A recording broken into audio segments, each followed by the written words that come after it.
Très ravi de vous retrouver. Bonsoir. À la une de l'actualité, c'est parti pour la campagne de reboisement 2022. 1000 hectares seront restaurés à travers tout le pays. Ce vendredi, la ministre de l'Environnement a lancé les opérations du côté de Kalea dans Forêt-Caria.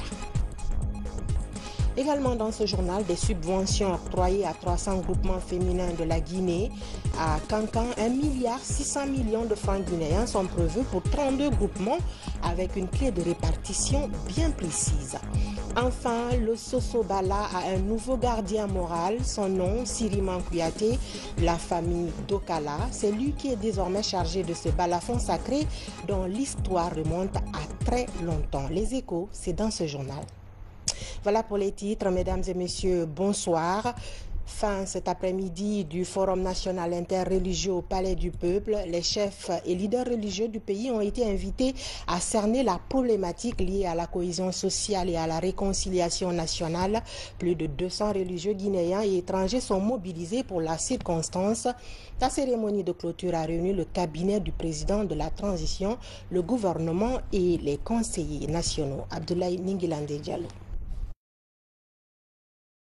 Durant 48 heures, ces leaders religieux ont échangé sur la problématique de la coexistence pacifique entre les religions et le rôle des hommes de Dieu dans le cadre de la réconciliation nationale et la cohésion sociale en Guinée. Lors des différents échanges, ces leaders religieux, grâce à leur culture et leur connaissance, ont réussi à cerner la problématique liée à la cohésion sociale et au vivre ensemble. Conformément à leur rôle, ils formulent des recommandations pour garantir une paix durable. Dans leur mission qui consiste à la propagation de la parole divine, les responsables religieux doivent servir d'exemple dans la société, faire des sacrifices de leur personne, se départir des considérations personnelles, religieuses ou sectaires, proclamer la vérité à tout prix et être bienveillant. Les réflexions engagées dans les concertations régionales avec les leaders religieux ont permis de les responsabiliser davantage sur la nécessité de leur apport dans le contexte actuel et de définir avec eux des approches de solutions pour promouvoir et maintenir pendant et après cette transition la paix, la quiétude, la cohésion sociale, la cohabitation pacifique et le dialogue entre les fils et les filles de Guinée. Des invités venus des pays amis de la Guinée ont partagé leurs idées et expériences pour la réussite de cette autre page historique que le pays traverse. Ce qui est pour le Conseil national de la transition une opportunité pour renforcer davantage son combat dans l'élaboration des textes qui garantiront l'avenir des générations futures.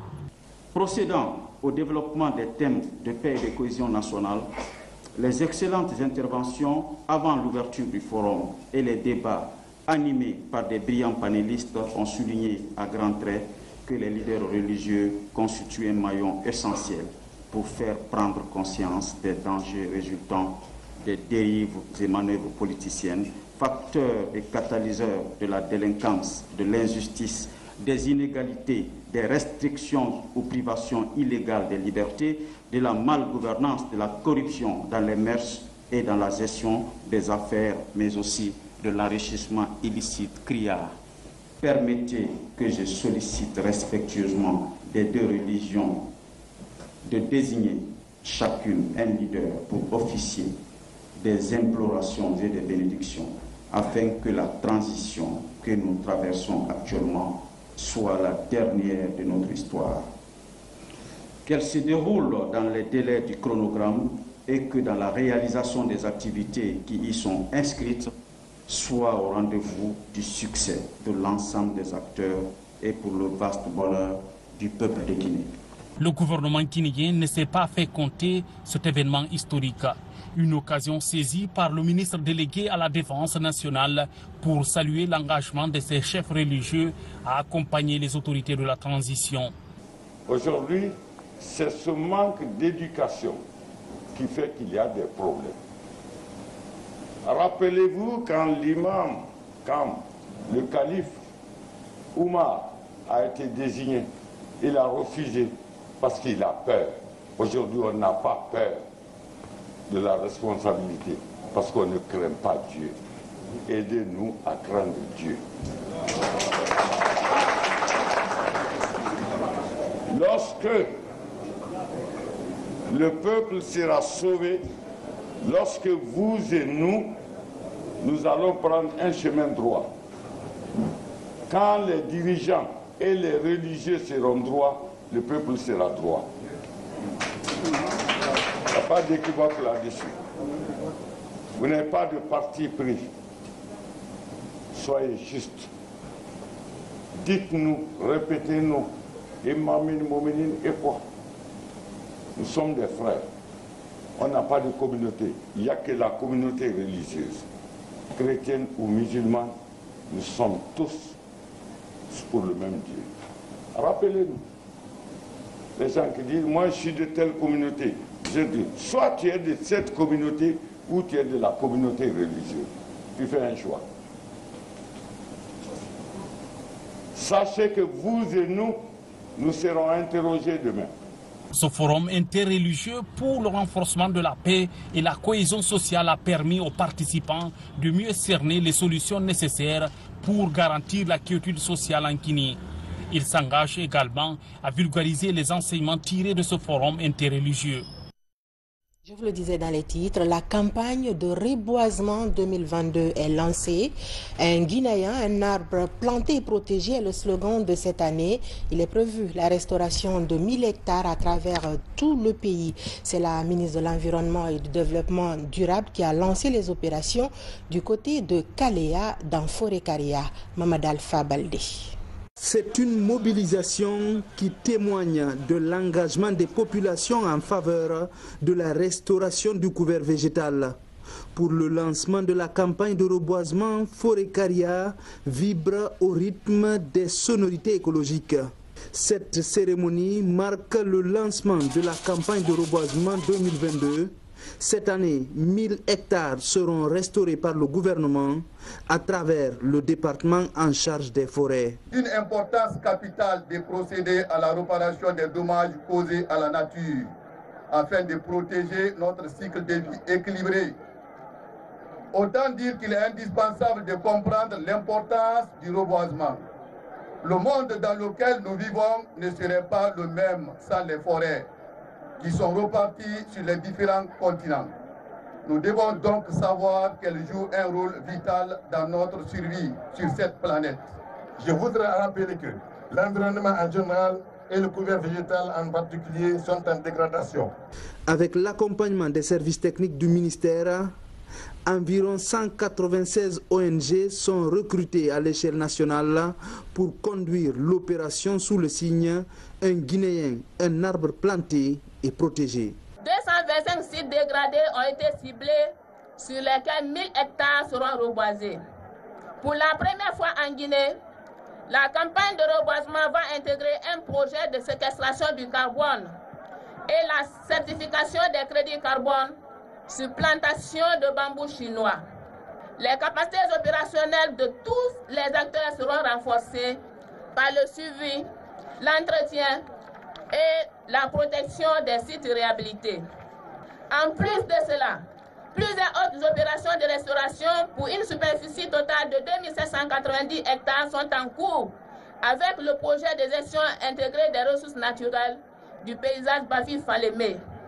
Pour le lancement, ici au camp des forces spéciales de Kaléa, officiels, présents et citoyens ont chacun planté un arbre.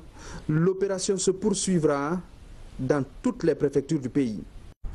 Dossier assainissement de ce journal. Les membres du gouvernement et le commandement militaire ont eu une journée très chargée hier jeudi. Ils ont poursuivi les opérations d'assainissement de Conakry jusqu'à tard dans la nuit. Le déploiement des hommes sur le terrain s'est fait à partir du camp Alpha Yaya Diallo. Reportage adjudant Omar Kamara, correspondant de la presse militaire. Rendre la capitale Conakry propre, C'est l'ambition des nouvelles autorités de la transition. En témoigne cette mobilisation des forces de défense et de sécurité au bataillon spécial de Conakry. Rangés en ordre de bataille contre l'insalubrité, ces soldats n'attendent plus la journée pour s'attaquer contre les immondices qui se trouvent ça et là. Sur le terrain, ces hommes en uniforme étaient visibles partout. Au marché Niger à Kaloum, à Koléa sur la Corniche, l'autoroute Fidel Castro, la route Le Prince, les forces de défense et de sécurité ont curé les caniveaux, désherbé des artères des routes et des points critiques. Cette opération d'assainissement consiste à donner à notre capitale une image attrayante, offrir un meilleur cadre de vie à la population et éviter les inondations pendant cette période de grande pluie. Et puis les ministres étaient encore sur le terrain ce vendredi. Les instructions du chef de l'État sont claires et les PME accompagnent le processus d'assainissement de la capitale Conakry. Aboubakar Junior Camara. Les opérations d'assainissement de la ville de Conakry, initiées par le chef de l'État, sont prises à bras-le-corps par les membres du gouvernement. Depuis hier, les ministres sympathisent avec les PME spécialisées dans la collecte et la gestion des ordures. Au ministère des Infrastructures et des Transports, les entreprises partenaires accompagnent l'opération et les rails de Dixine sont débarrassés d'état d'immondice. Nous sommes là depuis hier et l'essentiel du travail a été fait. Maintenant, c'est la pérennité de la propreté, de l'assainissement. C'est ça qui est inquiétant. Parce que hier, quand les ordures ont été ramassées, la nuit, il y a eu des déversements encore d'ordures. Donc il va falloir trouver une solution à ce problème-là, de façon à impliquer les communes, à impliquer les quartiers. Depuis 7 heures, le ministre de la Santé et ses cadres étaient au pont de Kenien, dans la commune de Matam. Ils ont débarrassé cet endroit de toutes les ordures ménagères. Nous gérons les épidémies et tous les problèmes de santé. Et le problème de déchets impacte négativement la santé de la population guinéenne. Donc notre message, c'est de dire à toute la population de ne pas jeter les ordures sur la rue et de maintenir un cadre d'hygiène favorable pour la santé de la population. Pour les cadres du ministère de la promotion féminine de l'enfance et des personnes vulnérables et celui de la communication et l'information, une seule journée ne pouvait pas suffire pour débarrasser le tronçon Bessia-Kondebouni-Tanene marché de ces immondices. Il a fallu une seconde journée pour débarrasser des tonnes d'ordures au niveau de l'autoroute Fidel Castro. Mon ministère qui a en charge des questions de mobilisation sociale dans ce pays voudrait s'assurer que cette mobilisation-là peut être poursuivie et faire en sorte que les communautés riveraines qui sont ici prennent conscience du danger que l'image négative du pays peut entraîner au niveau du pays, mais également en dehors du pays. Le ministre de l'Enseignement technique, de la formation professionnelle et ses cadres sont ici au quartier Bonfi, dans la commune de Matam. L'assainissement, mais aussi des causeries éducatives de sensibilisation sur le civisme dans la gestion des ordures, surtout en cette période hivernale. Nous sommes dans le quartier de Bonfi-Port et nous avons fait un traitement à partir du port et aujourd'hui nous sommes confrontés à un petit problème que nous sommes en train de régler, notamment le passage d'une grande quantité d'eau qui est obstruée par beaucoup d'encombrants physiques, donc notamment des ordures. Et nous avons fait appel aux machines pour pouvoir curer et dégager le passage de l'eau, mais en même temps on en profite pour faire le travail avec les jeunes du quartier. On avait déjà commandé des camions et des chargeuses. Nous pensions que c'était seulement des tas d'immondices qui étaient là, jonchés. Malheureusement, tel n'est pas seulement le cas. Tous les caniveaux sont bouchés. La stratégie a changé. On est là en train maintenant, on vient de commander maintenant. Les camions sont en route. Vous avez vu les brouettes qu'on a données au quartier. On a donné des pelles, une vingtaine de pelles, une dizaine de brouettes. Et vous voyez vous-même les travailleurs du ministère des Mines. On est là avec nos muscles. Et ça, ce sont les actions qui vont parler. L'action est salvatrice et les autorités locales sont réconfortées. Une première depuis ces 2 dernières décennies. Pour rendre propre Conakry, justement, tout le monde met la main à la pelle. L'Agence nationale d'aménagement des infrastructures minières a curé les caniveaux du port de pêche de Boulbiné avant d'embarquer les ordures. Algassi Mouba. Bulldozers, citoyens et cadres de l'Agence nationale d'aménagement des infrastructures minières, tous dans le feu de l'action. ramassage d'ordures et curage de caniveaux. Le port de pêche de Boulbiné reçoit son coup de balai, un mouvement citoyen piloté par l'ANAIM. Nous nous trouvons ici aujourd'hui pour pouvoir participer à cette belle initiative de civisme qui ramène les Guinéens à prendre conscience que la ville doit être tenue propre et les gens doivent faire attention en respectant l'hygiène, ce qui pourra préserver notre santé. Aujourd'hui, ils ont reçu l'assistance du président et ils sont en train d'appliquer sur le terrain. C'est la raison pour laquelle nous aussi, la communauté, on les accompagne pour que vraiment la mission donnée par le président soit accomplie. Le port de pêche de Boulbiné est un pôle d'attraction économique.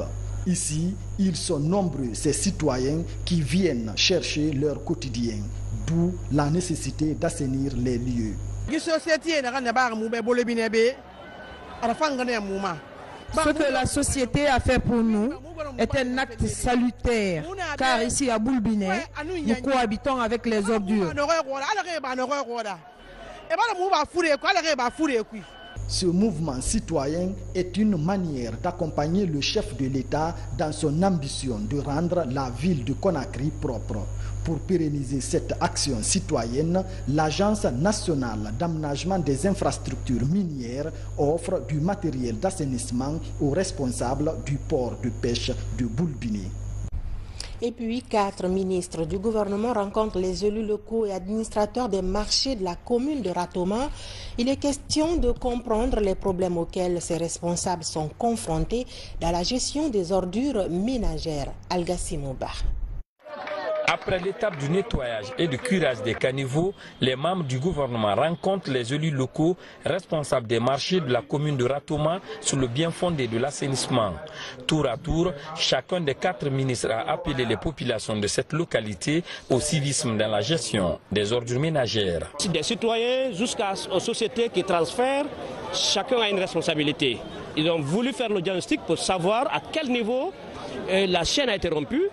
Et ensemble, pour qu'on puisse prendre des dispositions pour que désormais, comme la commune est propre, pour qu'il n'y ait plus de saleté, que la chaîne ne soit plus brisée. Dans un système question-réponse, les administrateurs des marchés considérés comme des points de grande production des ordures ont exprimé les problèmes auxquels ils sont confrontés. Face à ces inquiétudes, le ministre de l'administration du territoire et de la décentralisation a trouvé des pistes de solutions. Nos besoins réels, c'est un accompagnement. Un accompagnement au niveau des moyens.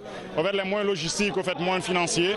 À des moyens financiers, concrètement, il faut de la subvention. Parce que je pense qu'aujourd'hui, on n'a pas atteint un certain niveau de culture de pollueur-payeur. Nous, PME, on a besoin d'être financièrement soutenus. À court terme, de créer un système de communication entre les PME de ramassage, de collecte des ordures et de ramassage au niveau de l'ensemble des marchés de la commune de Ratoma, créer un pont entre ceux-ci et la société chargée du transfert des ordures des bacs vers la décharge, notamment à Al-Bayrak. Et également, le maire s'impliquera pour aider ces PME de collecte afin qu'ils puissent, au même moment qu'ils collectent les ordures dans les marchés, que les personnes concernées pour le paiement des taxes puissent aussi s'acquitter.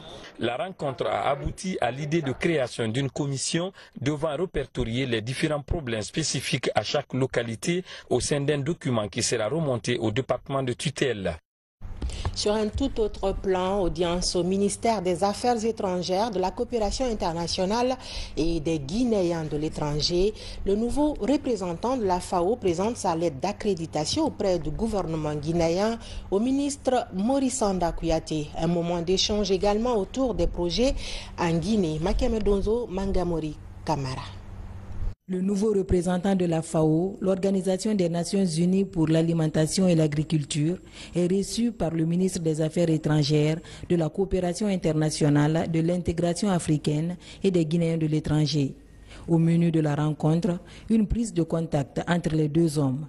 Dr Galbert a mis l'occasion à profit pour présenter à Dr Maurice Sanda Kouyaté le document qu'il accrédite auprès du gouvernement guinéen comme représentant de cette institution. Je compte apporter à la Guinée, un pays membre bien apprécié au sein de l'organisation, l'expertise technique de la FAO pour promouvoir l'agriculture sur 3 échelles. Échelle environnementale, produire plus. sans dégrader l'environnement. Échelle économique, l'agriculture doit être, pour n'importe qui s'engage dans ce secteur-là, un vrai business qui enrichit. Fini la vision de l'agriculture de subsistance qui ne fabrique que des pauvres.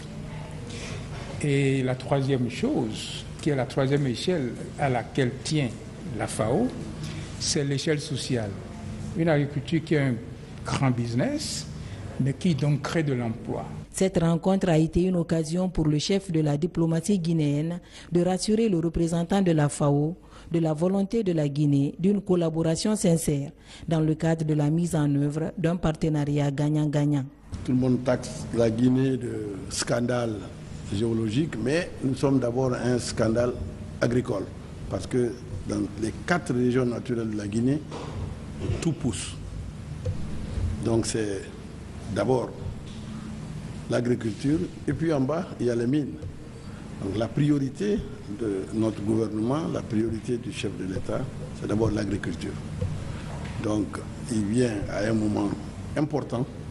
Le ministre des Affaires étrangères et Dr Galbert, d'origine béninoise, réaffirment leur volonté de renforcer la coopération entre la Guinée et la FAO afin de valoriser davantage le potentiel agricole de notre pays. Lutte contre l'insécurité alimentaire, le PAM explore une nouvelle approche, celle de la formation ajoutée à l'équipement des groupements féminins guinéens. 22 groupements sont ciblés à Zérékoré pour bénéficier des kits de récolte et de post-récolte, ainsi que des outils d'extraction de l'huile rouge. Lancé Kamisoko, Mohamed Lamine Diallo. Ils sont 22 groupements d'intérêt économique à bénéficier de l'appui du Programme alimentaire mondial dans le cadre de la lutte contre l'insécurité alimentaire. Ces équipements vont leur permettre d'entreprendre des activités génératrices de revenus, l'objectif étant d'aboutir à des villages zéro faim. Avec tous les équipements qu'on va vous donner aujourd'hui, pour continuer à travailler pour que la question de insécurité alimentaire va disparaître complètement dans toute votre communauté et bien tout le pays de la Guinée. Ces outils d'extraction d'huile rouge, de récolte et de post-récolte viennent soulager les bénéficiaires issus des communautés rurales de Zérékoré. Je n'ai jamais vu un projet qui m'a aidé plus que vous. Tout le monde de Zérékoré vous remercie de plus. Nos activités au maraîchage, pour l'installation d'huile, pour l'installation de pression d'huile d'amande, en tout cas nous sommes contents de plus. À l'image de Zérékoré, plusieurs autres préfectures du pays bénéficient des mêmes dotations en équipement pour l'entrepreneuriat rural. Le PAM explore ainsi une nouvelle approche de lutte contre l'insécurité alimentaire en milieu rural. Il y en a 2 groupements qui sont dans... En matière de performance et d'innovation, le terminal à conteneurs du port de Conakry occupe la première place dans la sous-région. Ce sont les statistiques de la Banque mondiale qui le disent. Cet atout est le fruit des réformes engagées depuis la concession du port il y a 10 ans de cela. Selon la direction du Conakry Terminal, qui a tenu à s'exprimer dans un point de presse. Moussa Bangoura pour en savoir plus. Conakry Terminal, premier port en Afrique de l'Ouest, selon le classement de la Banque mondiale, conteneur, port, performance. Avec cette place de leader décrochée par la plateforme portuaire de Conakry, les responsables des différents services expliquent les grandes avancées enregistrées depuis le début de la concession du partenariat public-privé scellé avec la Guinée. On est très fiers de ce résultat. Qui rend hommage à la fois aux efforts faits par Conakry Terminal mais aussi par la communauté portuaire avec laquelle on travaille, à tous les efforts qui ont été faits pour, en 10 ans, faire de Conakry Terminal ce qui est fait aujourd'hui, une porte d'entrée et de sortie efficace et performante pour le commerce de la Guinée. Pour mieux sécuriser les opérations de manutention et améliorer la productivité, le terminal à conteneurs s'est doté d'équipements performants et d'engins pour tous travaux. À date, le port passe de 150 000 à 300 000 conteneurs par an. Dans le terminal, on pouvait enregistrer de nombreux cas de vol, mais nous avons mis en place également un système qu'on appelle la CCTV, parce qu'avec un système de caméras, nous avons des caméras qui supervisent toutes nos activités, tout le terminal. Et nous avons renforcé également la sécurité avec les D4S. Avant, les gens pouvaient faire 2 jours, 3 jours, 4 jours en train de chercher un conteneur ici. Parce que regarde tous les conteneurs comme ça. Si tu te mets à chercher un numéro, c'est pas facile. Il y a un navire qui est en train de rentrer derrière moi là. Tous les conteneurs qui doivent être débarqués en Guinée, nous recevons la liste de ces conteneurs qu'on intègre dans notre système OSCAR pour dire que voilà le conteneur prévu à être débarqué à Conakry. Avec cette distinction honorifique, les autorités veulent maintenir ce cap en continuant à poser les jalons d'un port hautement compétitif pour soutenir durablement la croissance de l'économie guinéenne. Deuxième titre de ce journal, des subventions octroyées à 300 groupements féminins à travers la Guinée. À Kankan, ils sont 32 groupements à bénéficier de cet appui du chef de l'État, colonel Mamadi Doumbouya. 32 groupements choisis sur la base des critères clairs. 1,6 milliard de francs guinéens sont prévus avec une clé de répartition bien précise. Aboubakar Diaby, Eugène Dounamou. Pour promouvoir l'autonomisation et l'émancipation des femmes du pays, les autorités de la transition ne cessent d'apporter leur assistance aux groupements féminins à tous les niveaux. Et cette fois, à travers le ministère de la promotion féminine, de l'enfance et des personnes vulnérables, 300 groupements féminins du pays continuent d'être subventionnés en fonds non remboursables. À Kankan, par exemple, cette initiative présidentielle cible 32 groupements féminins, sélectionnés selon les critères définis pour garantir l'atteinte des objectifs fixés. Kankan a eu la chance d'avoir 1,6 milliard de francs guinéens. Nous sommes vraiment comblés et nous remercions très sincèrement l'initiative de M. le Président de la République, colonel Mamadi Doumbouya. C'est ici, au centre d'autonomisation féminine de la localité, que s'est tenue la cérémonie de remise de subventions aux groupements féminins bénéficiaires de la région de Kankan. Selon la clé de répartition, ces groupements choisis auront chacun 50 millions de francs guinéens. La démarche vise à améliorer les revenus de ces femmes dans leurs activités respectives. Vraiment, les femmes, le cercle des femmes unies pour l'insertion sociale a beaucoup de projets et je sais que cela va nous aider. Nous avons une école, nous avons des projets de ferme et je pense que ça va nous aider à aller de l'avant. Présente à cette cérémonie de remise, Madame la chef de cabinet, représentante du gouverneur, exhorte les bénéficiaires à gérer avec prudence les fonds fournis au bénéfice des autres groupements féminins de la région. Nous voulons que ces femmes-là acceptent de travailler comme l'a bien indiqué dans la salle Madame l'inspectrice. Elle a dit qu'il y a des procédures. Gare à celle qui va gâter parce qu'il y a la justice qui est la boussole.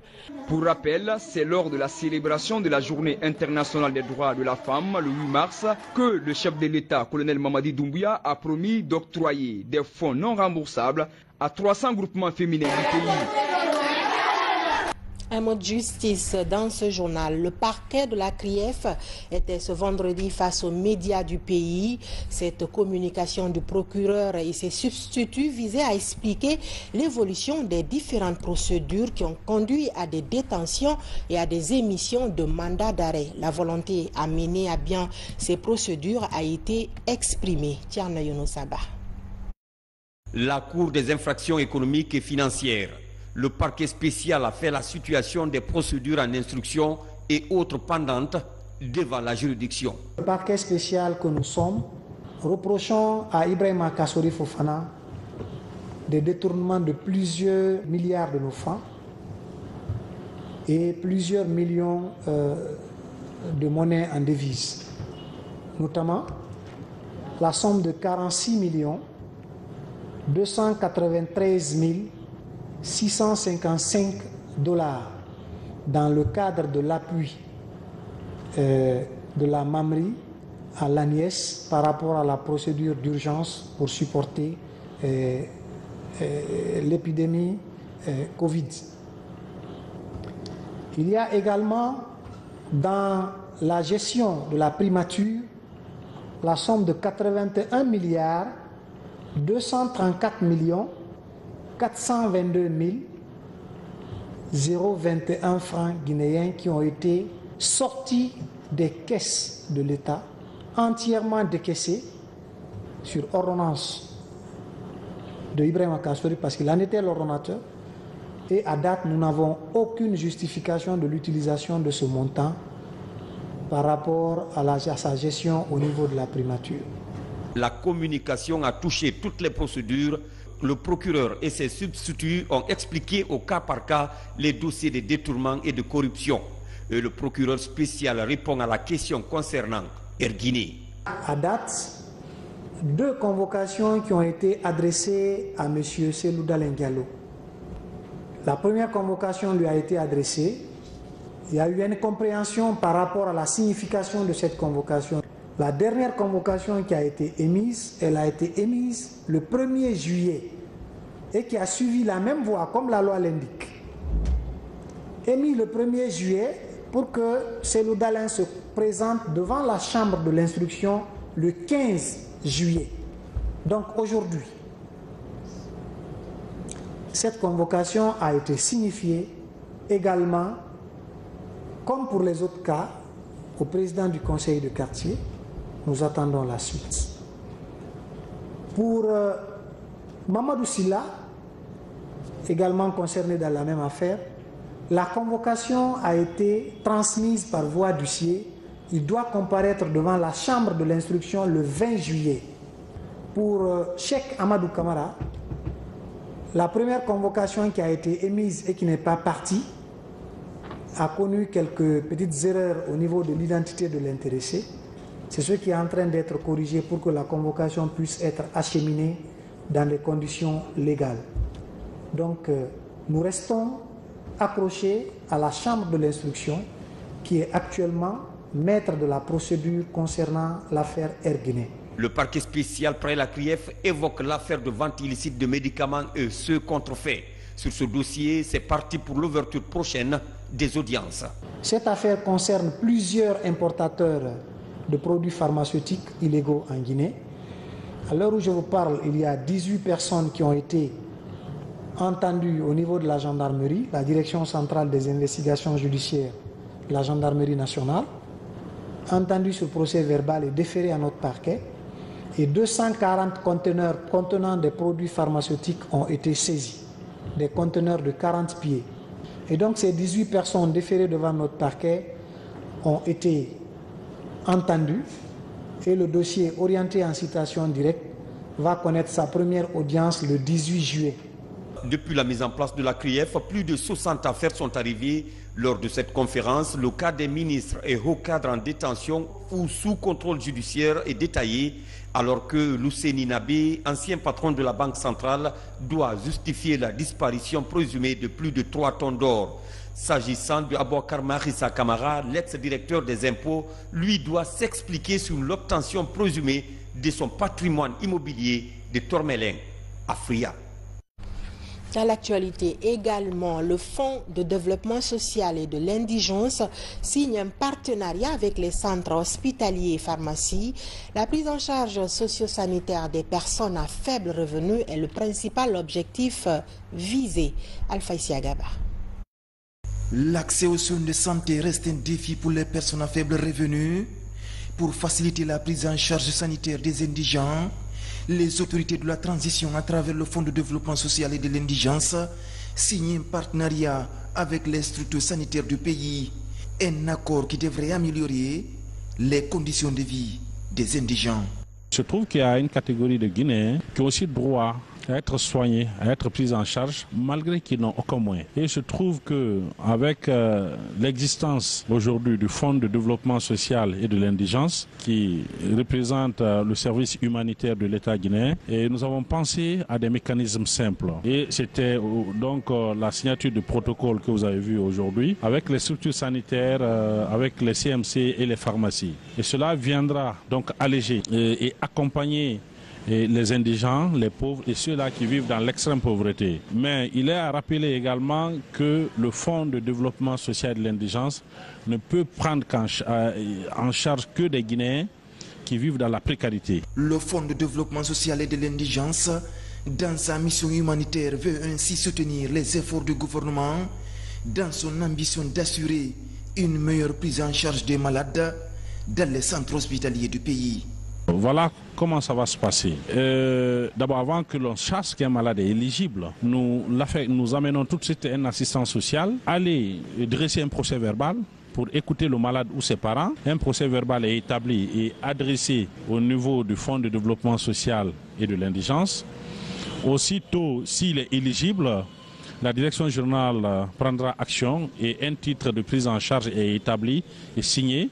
Et à l'intention des structures sanitaires partenaires au fond. Les factures seront trimestriellement réglées par le fonds une fois que le traitement est fini. Dans les hôpitaux, la prise en charge des indigents, une chose qui est très difficile. Mais si déjà on a une initiative qui vient pour appuyer cette prise en charge, je pense qu'au niveau des hôpitaux, nous ne pouvons que féliciter et remercier les initiateurs.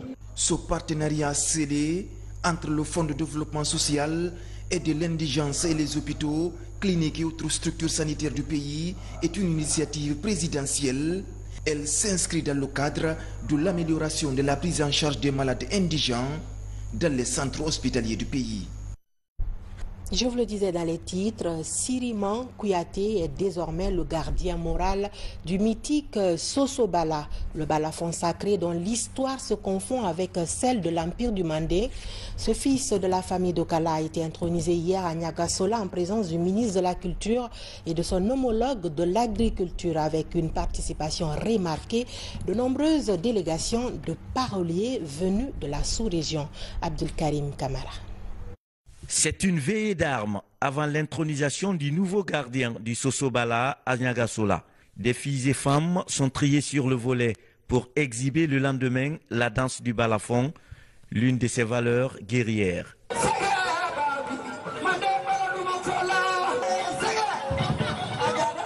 Comme pour dire que tout engouement autour du balafon est une marque déposée de la famille détentrice.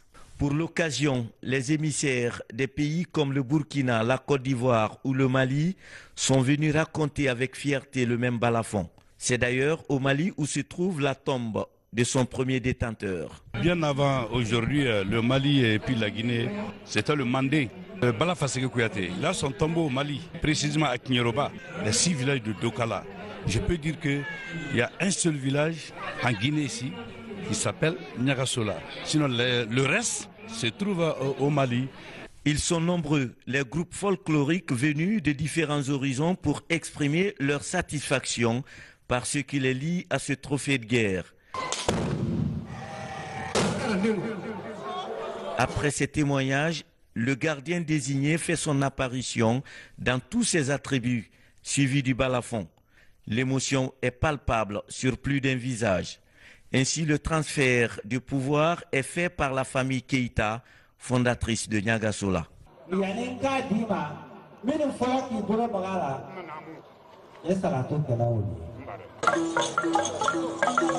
me pose souvent la question, est-ce que je pourrais assumer cette fonction avec la dignité requise? En tout cas, je le souhaite vivement. Les remerciements vont particulièrement au colonel Mamadi Doumbouya. L'intronisation a pu avoir lieu dans les circonstances que nous avons souhaitées et Dieu fait que dès après l'intronisation, c'est la pluie qui est en train de s'abattre dans Niagasola alors qu'il y a plusieurs jours qu'il n'a pas plu ici. Par la grâce de Dieu, avec l'assistance et l'aide du gouvernement, je crois que je pourrais m'en sortir.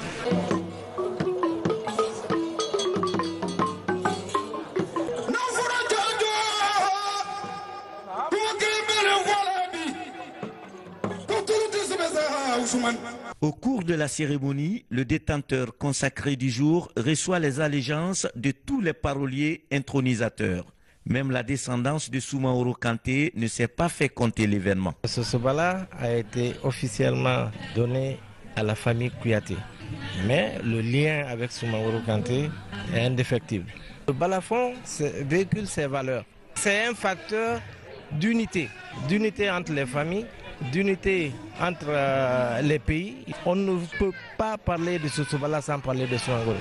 Le président a tenu qu'on soit là que mon département coordonne au nom du gouvernement et que ce soit institutionnalisé. Donc ce qu'il demande à Simon Kouyaté, c'est de continuer la tradition, de transmettre la tradition à la nouvelle génération et surtout de conserver le Sosobala, de maintenir la paix et la quiétude au niveau du Manding et au niveau de toute la sous-région. Parce que c'est ce qui représente ce balafon mystique. C'est en 1930 que le Sosobala est définitivement resté en Guinée, avec pour détenteur Djemori Kouyaté, alias Balafo Djemori.